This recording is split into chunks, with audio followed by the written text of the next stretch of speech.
Shalom saudara. Sebelum kita sama-sama dengar dan belajar firman Tuhan, boleh saya undang kita berdoa sekali lagi. Tuhan, terima kasih untuk perjanjian demi perjanjian, di mana itu mengikat kami Tuhan, dan membawa kami sampai glorious finish, bahkan sampai selamanya bersama dengan Kau. Mampukan kami untuk mengerjakan bagian kami, supaya betul-betul kami bisa menerimanya. Terima kasih Tuhan, di dalam nama Yesus, amin. Sekali lagi shalom saudara. Perkenalkan, nama saya Kenis, saya dari unit Rock. Izinkan saya buka dengan sebuah kesaksian dari sebuah cerita hidup. Waktu saya umur 8 tahun, hari itu ada ibadah di Holy Stadium, kalau saudara mungkin ingat. Setelah ibadah di Holy Stadium, orang tua saya membawa saya didoakan oleh Ibu Iin. Lalu Ibu Iin mendapat pesan Tuhan, Kenis, Tuhan mau membawa kamu dalam akselerasi, dalam percepatan. Di bidang apa? Di bidang sekolah, di bidang akademis. Loncat kelas. Hari itu gak ada saudara, bahkan di sekolah Mahanaim belum ada program akselerasi, program loncat kelas tuh belum ada. Singkat cerita, saya kelas 3 SD, tiba-tiba kepala sekolah itu mendatangi saya. Kenis, kamu mau gak jadi bahan percobaan dari program akselerasi yang akan dibuat oleh sekolah Mahanaim? Hari itu cuma 3 orang saudara yang dibuat percobaan, saya salah satunya. Akhirnya saya tahu ini betul-betul pesan Tuhan. Dan sebagai anak umur 8 tahun SD, saya tahu saya mungkin gak bisa bayar seperti yang pendahulu-pendahulu saya bayar. Tapi lewat terima firman dan berkata ya, sepakat dan melakukan, maka saya bisa terima sesuatu yang luar biasa. Hari itu saya gak ngerti saya bakal terima apa, tapi saya tahu Tuhan sudah siapkan yang luar biasa. Singkat cerita, saya berkata ya, lalu tes IQ saudara.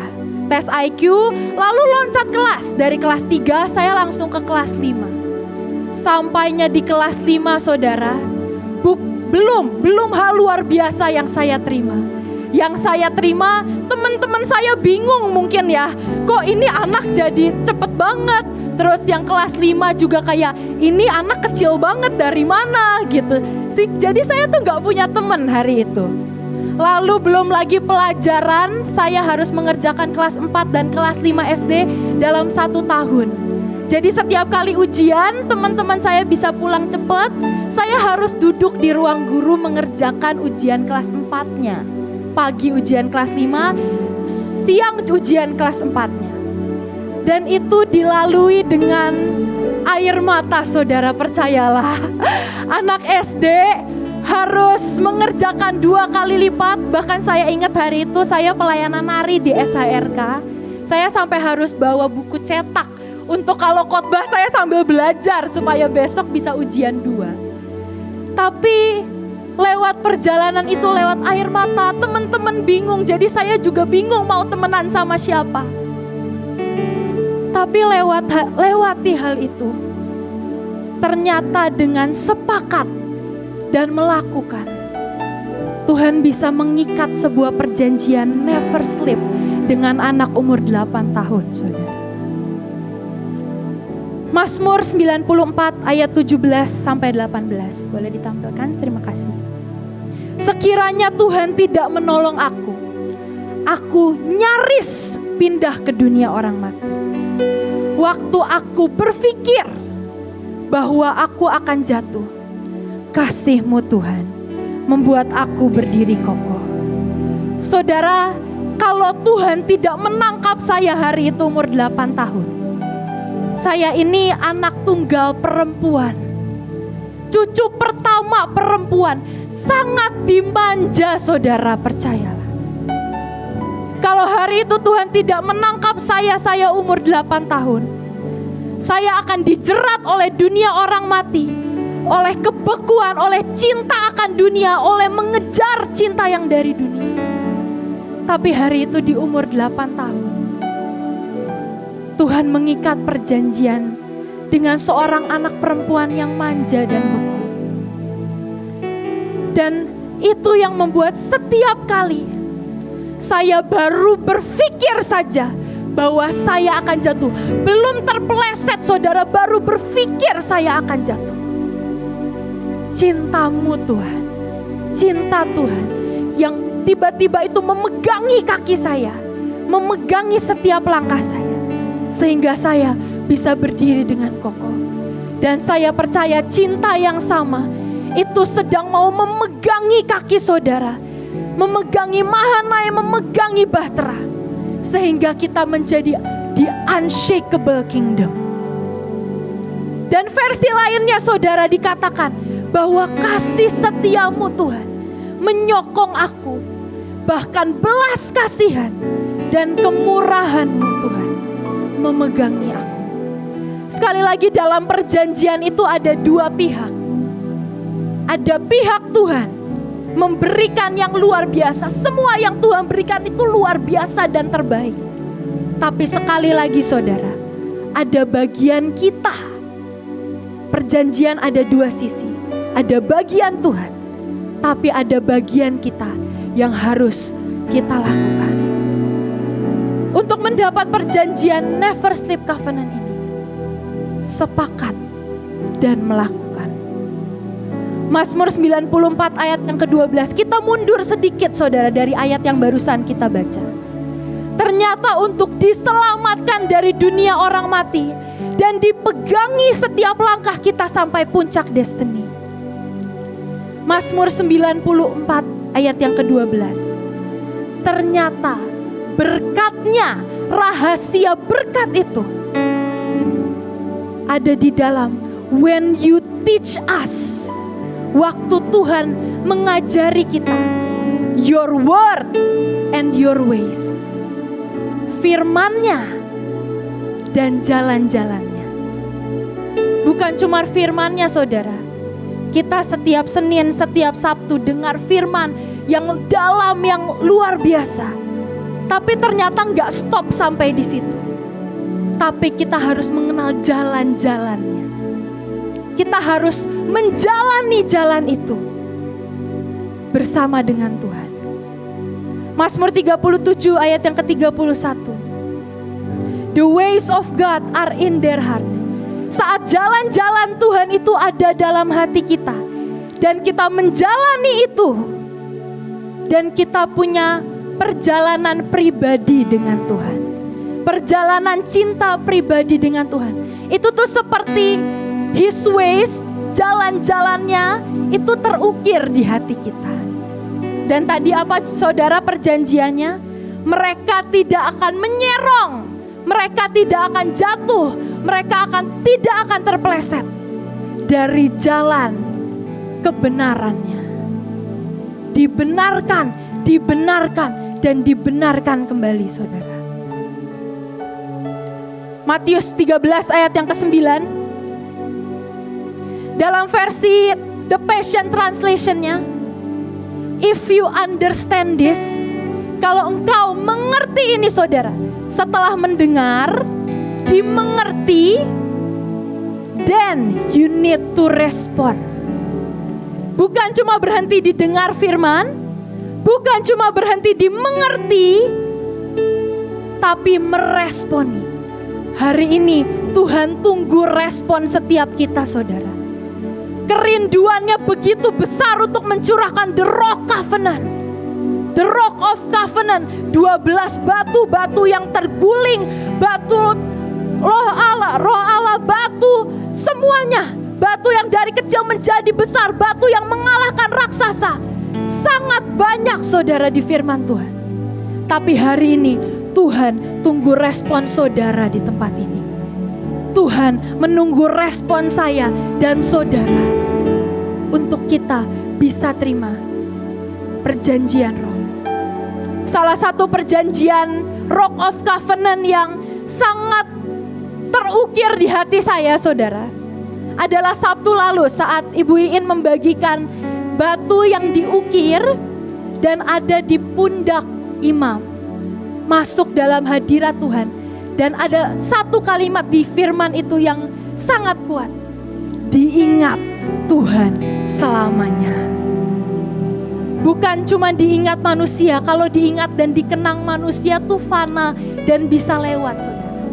Tapi kalau engkau dan saya diingat Tuhan dan dikenang Tuhan, itu dalam kekekalan sampai selama-lamanya. Tapi gak cuma di situ, saudara. Batu itu ada di bahu, artinya apa? Tuhan itu imam besar agung. Saat kita ada di pundaknya, saat kita berdiri di bahunya, kita akan jadi di atas rata-rata. Apapun yang saudara kerjakan itu Tuhan sanggup bawa di atas rata-rata. Dijagai dan dipegangi. Kalau saudara lihat tadi penari-penari nari, tadi itu yang anak-anak yang nari itu bukan penari, saudara. Anak-anak duduk di jemaat tiba-tiba ditarik pakai baju-baju SD. Ayo dek nari, ayo dek nari. Dan tadi ada beberapa yang ditaruh di pundak suruh naik tiba-tiba. Saya percaya mungkin mereka shock gitu ya. Tiba-tiba disuruh naik tinggi banget. Tapi dipegangin, saudara, gak dilepas begitu aja. Dipegangin, kalau kita di bahu Tuhan pasti dipegangi Tuhan. Juga ditopang Tuhan. Dan Tuhan yang bertanggung jawab atas hidup kita. Saudara, gak cuma sampai di SD perjalanan akselerasi hidup saya. Saat saya masuk ke SMA, tiba-tiba Tuhan mau memperbaharui perjanjian itu kembali.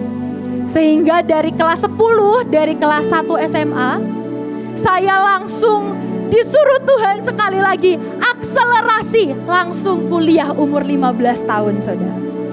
Dan itu sekali lagi bukan hal yang mudah dilalui dengan air mata. Saya bukan anak yang paling pintar di kelas itu. Mungkin di kelas itu dari 30 anak, yang cewek cuma 3, saudara. Yang perempuan cuma 3, salah satunya saya.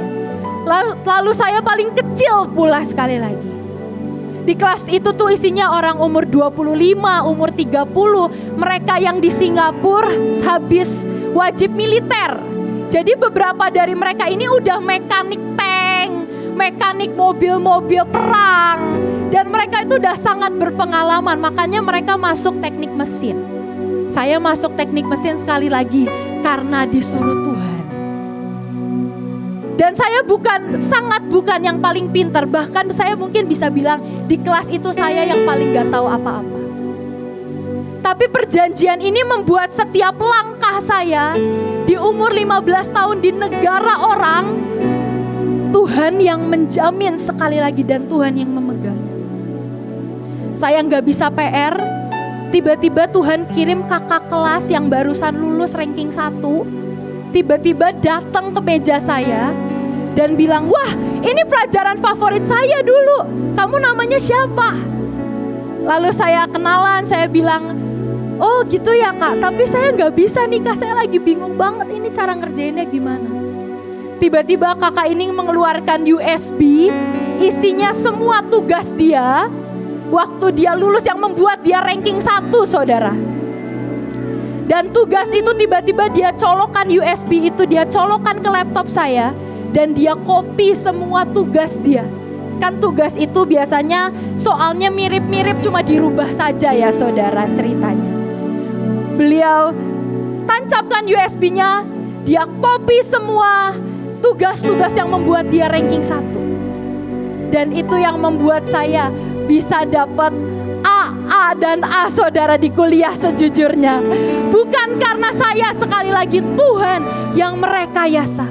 Saya cuma digendong, direkayasa. Dan bolehkah saya minta tolong ditampilkan foto yang bagian Tuhan di PPT-nya. Bagian Tuhan menjaga, merekayasa, bahkan gendong. Bahkan sampai di akhir S1, saudara. Waktu di akhir S1 itu mulai COVID. Waktu saya harus sidang skripsi, waktu saya harus mengerjakan skripsi, itu mulai masuk COVID. Singkat cerita, setelah 1 tahun 8 bulan saya di Singapura, saya pulanglah ke Indonesia.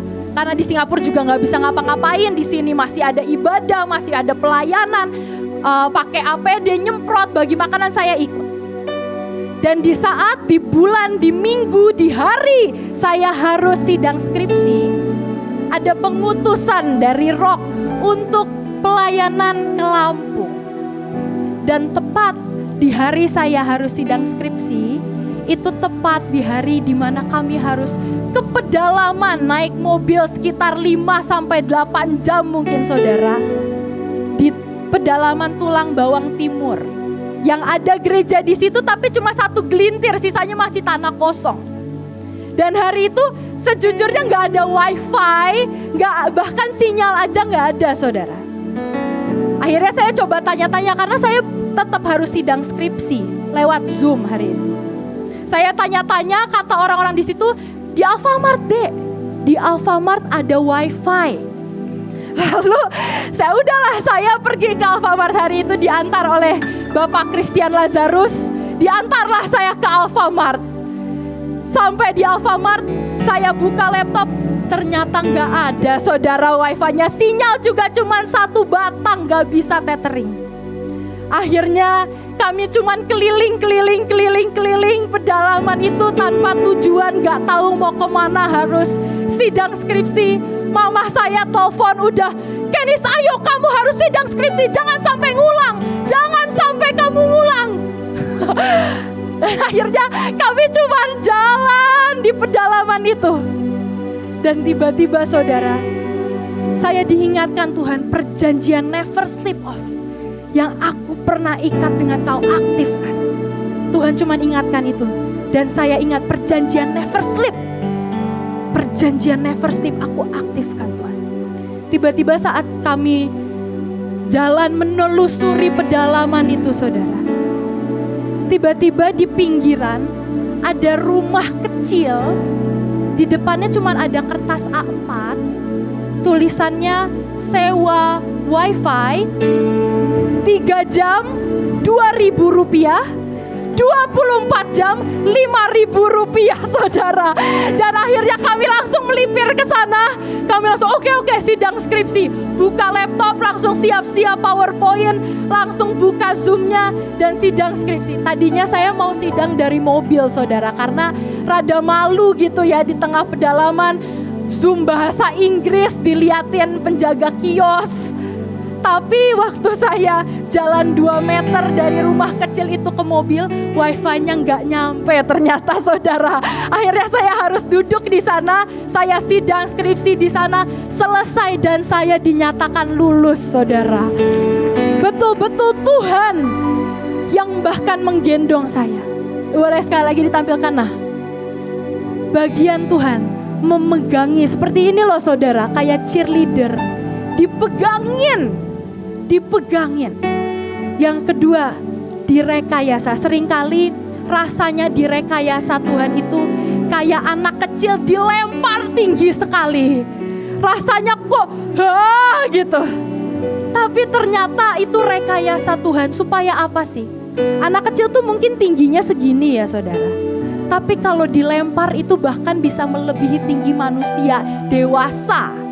Apalagi kalau dilemparnya sama NBA player yang 2,5 meter gitu ya saudara. Mungkin bisa sampai 3 meter dia tinggi ke atas. Anak kecilnya ini. Seringkali rekayasa Tuhan tuh seperti itu. Rasanya seperti kita dilempar. Tapi apakah saat kita dilempar kita malah, Tuhan kenapa sih serem di atas tuh takut? Ataukah kemarin saya lihat satu video, ada seorang bapak-bapak suka main begitu sama anaknya. Dan mungkin karena udah sangat sering ketangkep video, bapak ini tuh lempar sampai tinggi banget sampai anaknya rada melebihi pohon sedikit.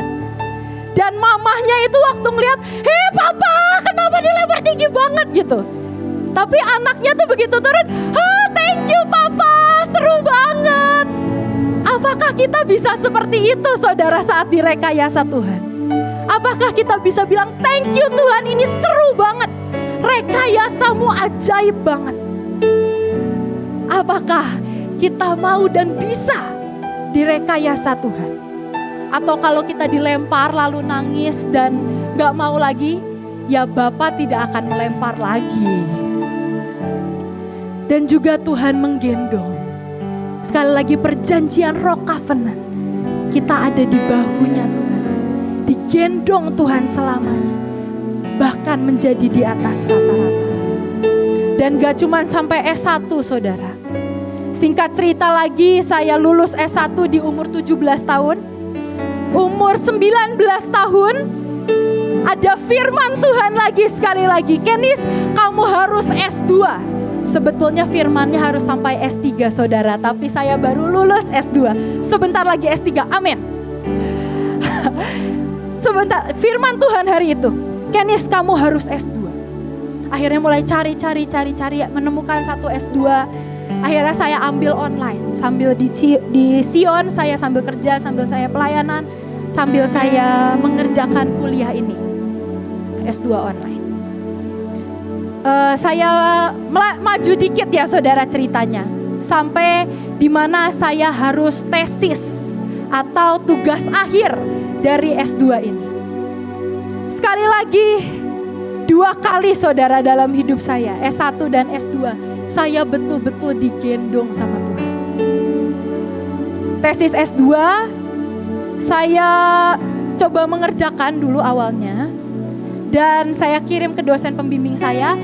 Dan ternyata dosen pembimbing saya ini kepala fakultas international student saudara. Jadi dia ini yang mengelola dan melihat semua pelajaran internasional dari bangsa-bangsa. Karena kelas saya ini kan online, jadi yang ikut tuh dari bangsa-bangsa. Dan tanpa saya tahu, ternyata ini guru orang Greek, orang Yunani, perempuan, gualak, standarnya tinggi sekali saudara. Dan sekali lagi saya bukan yang paling pintar di kelas itu tuh sangat-sangat bukan. Dari waktu saya coba kerjain, saya kirim ke dosen pembimbing saya, salah, ini gak begitu caranya. Dan dia gak jelasin, dosen pembimbing saya ini yang kepala fakultas ini gak jelasin ke saya harusnya bagaimana yang dia mau. Dia cuma bisa salah, ulang, gak begitu caranya, ulang. Dan itu saudara sejujurnya menekan banget karena waktu semakin tipis untuk saya submit tesis itu, untuk saya kumpulkan tesis itu. Dan saat udah mungkin 3 minggu lagi dan dosen pembimbing saya masih salah, ulang, gak begitu caranya, revisi lagi. Saya tuh sampai setiap buka laptop saya cuma bisa gemeteran dan nangis saudara. Karena saya betul-betul Tuhan, saya gak tahu harus nulis apa lagi. Menurut saya yang saya tulis sudah bagus. Dan singkat cerita dosen saya masih begitu. Dan sampai saya diingatkan satu firman. Roma 2 ayat yang ke-13. Karena bukanlah orang yang mendengar hukum Taurat yang dibenarkan di hadapan Allah. Tetapi orang yang melakukan hukum Taurat itu yang dibenarkan. Dalam versi Inggrisnya bagus banget saudara. The Message bilang doing, melakukan. Not hearing, bukan hanya mendengarkan. Melakukan apa yang kau dengar, itu yang membuat engkau berbeda dari yang lain. Dan tiba-tiba saya diingatkan firman itu. Dan saya diingatkan firman, kamu tuh udah punya benih iman. Hari itu rasul-rasul, Yesus berikan perintah. Dan rasul-rasul ini merasa gak sanggup. Dan rasul-rasul berkata, Tuhan tambahkan iman kami. Dan Yesus tidak membalas dengan, aku tambahkan iman 1000 kali lipat, enggak. Yesus balas dengan, kalau engkau punya iman sebesar biji sesawi saja. Ini kata kuncinya saudara. Kau dapat berkata, kita harus berkata kepada gunung itu. Maka gunung itu akan pindah. Kalau gak berkata ya gunungnya gak pindah. Kalau gak disuruh gunungnya pindah ya gak akan pindah. Akhirnya saya mulai setiap hari saya masuk ke kamar. Setiap saya udah gak tahu lagi harus nulis apa. Setiap saya udah deg-degan, cuma bisa gemeteran, cuma bisa nangis. Saya memilih masuk kamar dan saya berkata, Dosen pembimbing harus menyetujui, bahkan mengajari saya, memberikan saya template, memberikan saya format, harus bagaimana yang standarnya tinggi. Lalu saya mulai perkatakan, karena untuk saya melakukan penelitian tesis, universitas harus mengeluarkan surat etika namanya, saudara. Surat etika ini kalau nggak disetujui universitas, harus apply lagi, dan biasanya butuh 14 hari. 14 hari kerja ya saudara, itu hampir 3 minggu untuk disetujui. Bukan 14 hari biasa, 14 hari kerja untuk disetujui. Jadi kalau salah harus apply lagi, kalau salah harus apply lagi, dan butuh waktu yang lama. Tapi hari itu saya betul-betul pas cuma punya 2 minggu untuk apply surat etika itu. Dan saya mulai perkatakan lagi, Universitas Brunel University harus keluarkan surat etika dengan sangat cepat, bahkan supranatural. Tidak boleh lama seperti yang lain, harus sangat cepat. Dan waktu saya mulai perkatakan itu saudara, waktu saya mulai melakukan hukum Taurat, waktu saya mulai melakukan firman, tiba-tiba keajaiban dan mujizat itu luar biasa. Dosen pembimbing saya yang standarnya tinggi tiba-tiba ngasih template, saudara, betul. Oke, penelitian harusnya seperti ini, literature review harusnya seperti ini, bab 1 begini, bab 2 begini, bab 3 begini, kamu caranya begini, caranya begitu. Isi form ini. Ajukan ke saya biar saya tanda tangan. Dan dalam seminggu akhirnya saya selesaikan itu, dan saya bisa masukkan form etika. Dan form etika ini saudara, tadi kan saya sudah ceritakan butuh 14 hari kerja sebenarnya. Dan ada kakak kelas saya, sekali lagi kiriman dari Tuhan, tiba-tiba tuh bisa ngechat saya, kakak kelas saya yang udah lulus.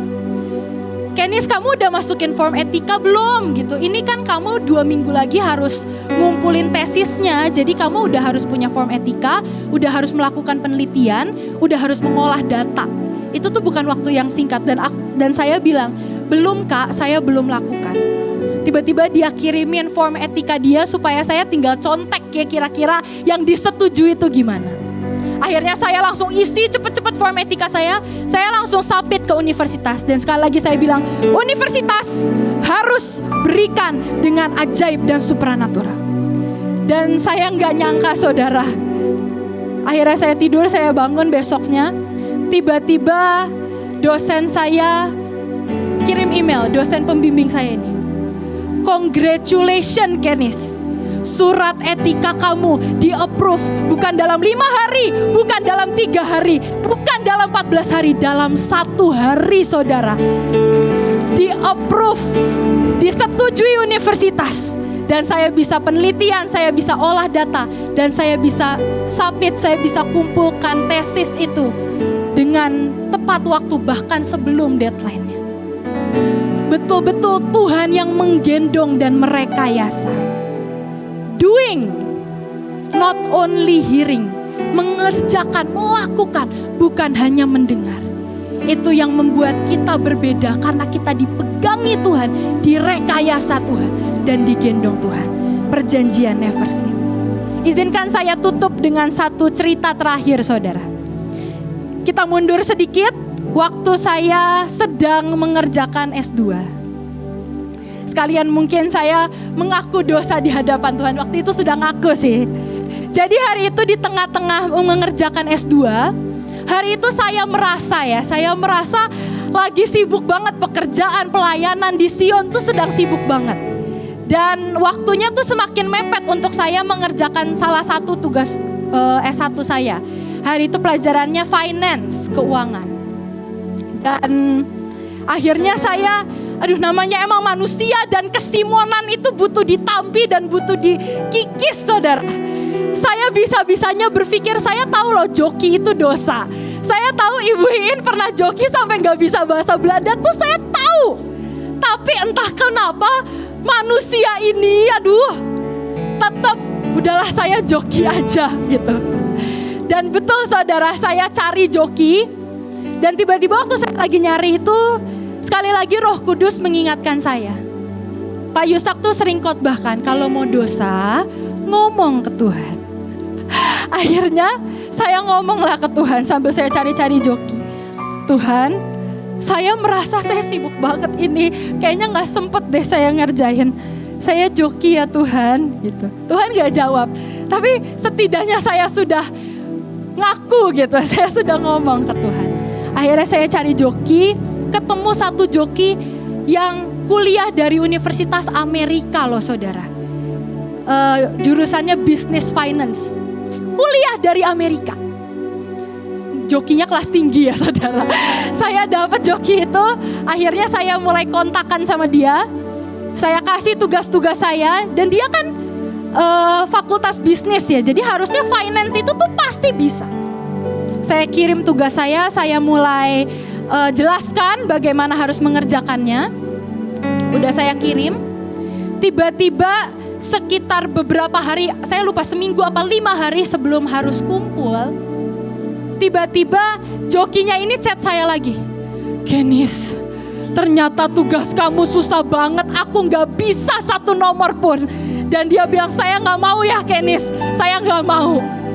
Dan waktu joki itu chat begitu, tiba-tiba Tuhan tuh bilang, aku merekayasa, aku buat joki yang sekolah dari Amerika ini gak bisa, supaya kamu bisa sekarang duduk dan kerjakan. Aku beri kemampuan kamu untuk bisa.